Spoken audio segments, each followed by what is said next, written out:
আসসালামু আলাইকুম এভরিওয়ান, আমি ট্রেড উইথ তানভীরের পক্ষ থেকে আমি তানভীর। আপনাদের সবাইকে আমার নতুন ভিডিওতে স্বাগত জানাচ্ছি। আমি আজকে আপনাদেরকে আইটি সেক্টরে একটি শেয়ার নিয়ে আলোচনা করব। এই শেয়ারটি সাপোর্ট রেসিস্ট্যান্ট নিয়ে আলোচনা করব, এর ফান্ডামেন্টাল টেকনিক্যাল দিকগুলো আলোচনা করব।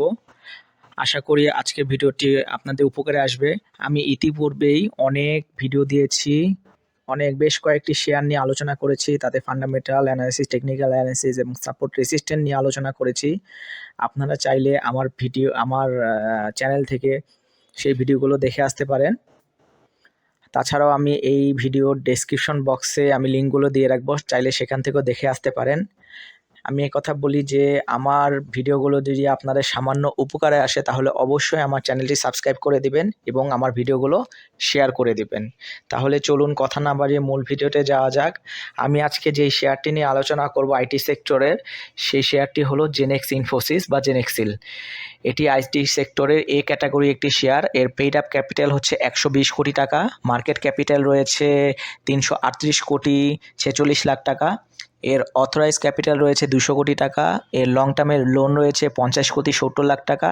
শর্ট টার্মের লোন রয়েছে 141 কোটি 10 লাখ টাকা। এর রিজার্ভে রয়েছে 122 কোটি 10 লাখ টাকা। এই কোম্পানিটি 2019 সাল থেকে ডিএসসিতে লিস্টেড রয়েছে। এই কোম্পানির ডাইরেক্টরদের হোল্ডিং রয়েছে 30.05%, ইনস্টিটিউটের হোল্ডিং রয়েছে 25.31%, ফরেনারদের হোল্ডিং রয়েছে 0.04% এবং পাবলিকের কাছে রয়েছে টোটাল 44.60% শেয়ার, অর্থাৎ পাবলিকের কাছে টোটাল 5 কোটি 37 লাখ শেয়ার রয়েছে। কোম্পানিটির পি রেশিও 10.18, ইপিএস রয়েছে 2.76, ন্যাব 21.23 টাকা। এই কোম্পানিটির গত 52 সপ্তাহে হাইয়েস্ট প্রাইস ছিল 75 টাকা 40 পয়সা এবং গত 52 সপ্তাহে এই কোম্পানিটির লোয়েস্ট প্রাইস নেমেছিল 22 টাকা 60 পয়সায়।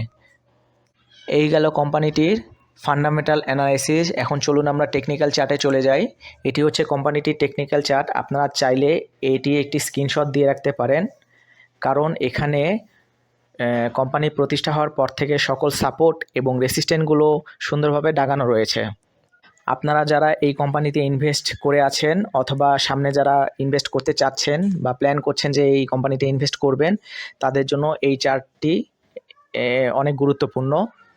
সো আপনারা চাইলে এটি একটি স্ক্রিনশট দিয়ে রাখতে পারেন, আপনাদের ভবিষ্যতে কাজে লাগবে। এই কোম্পানিটি সর্বশেষ যে সাপোর্ট রয়েছে সেটি হচ্ছে 22 টাকা 60 পয়সা থেকে 23 টাকা 20 পয়সা রেঞ্জে একটি সাপোর্ট। কোম্পানিটির প্রাইস এই রেঞ্জের নিচে নামার কথা না।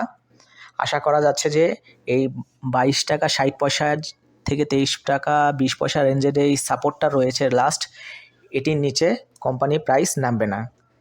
বর্তমানে যে কোম্পানির প্রাইস রয়েছে 28 টাকা।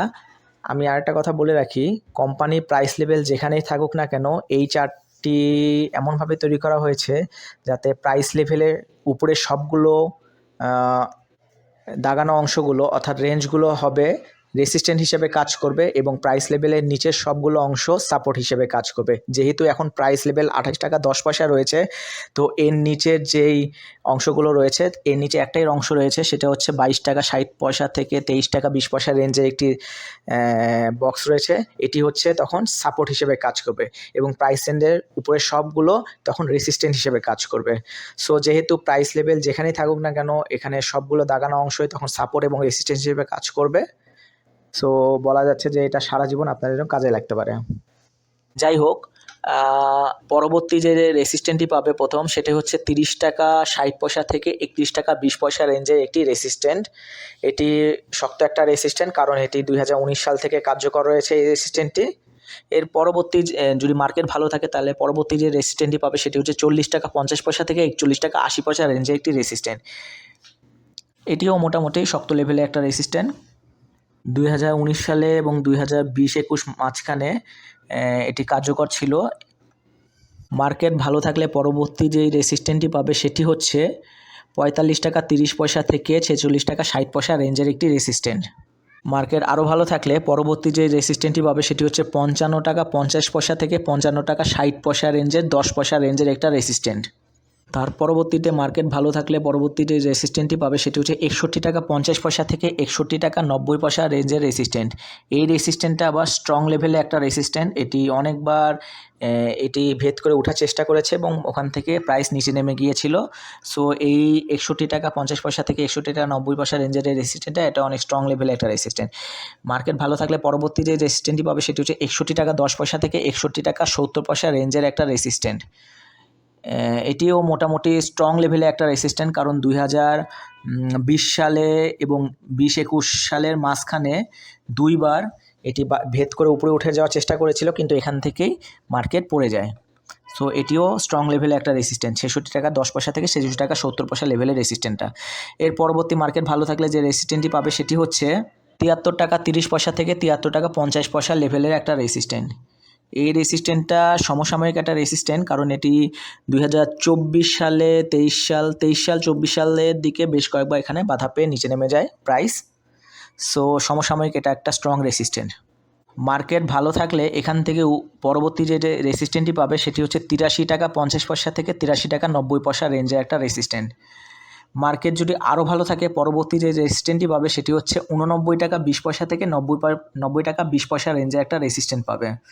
মার্কেট যদি আরও ভালো হয় তাহলে পরবর্তী যে রেসিস্ট্যান্টটি পাবে সেটি হচ্ছে 99 টাকা 20 পয়সা থেকে 99 টাকা 50 পয়সা লেভেলে একটা রেসিস্ট্যান্ট। এই রেসিস্ট্যান্টটিও আবার স্ট্রং লেভেলে একটা রেসিস্ট্যান্ট, কারণ 2022 সালে এবং 2023 সালে শুরুতে এখানে স্ট্রং লেভেলে একটা রেসিস্ট্যান্ট ছিল, এখানে বাধা পেয়ে মার্কেট নিচে নেমে যায়।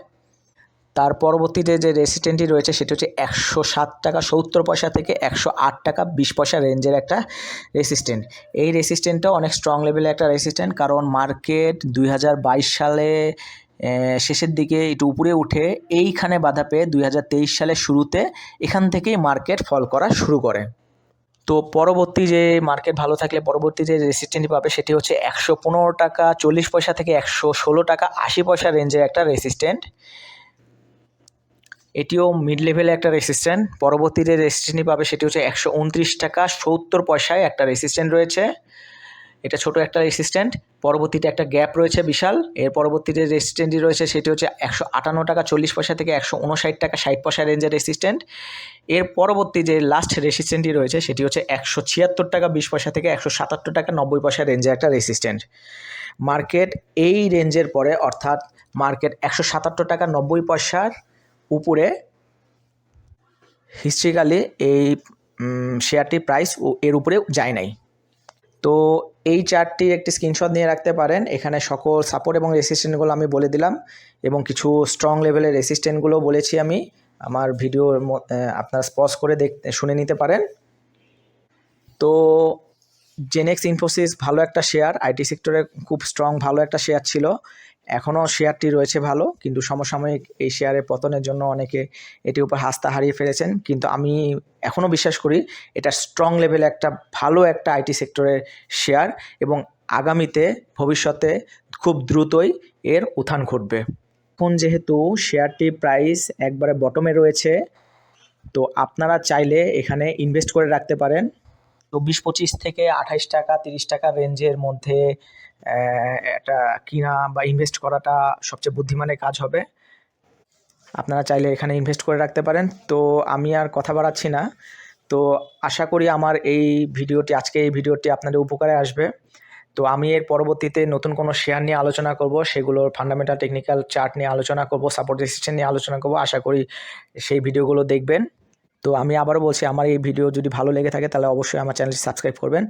তো আজকে আর কথা বললাম না, তো আজকে এই পর্যন্তই। সবাইকে ধন্যবাদ।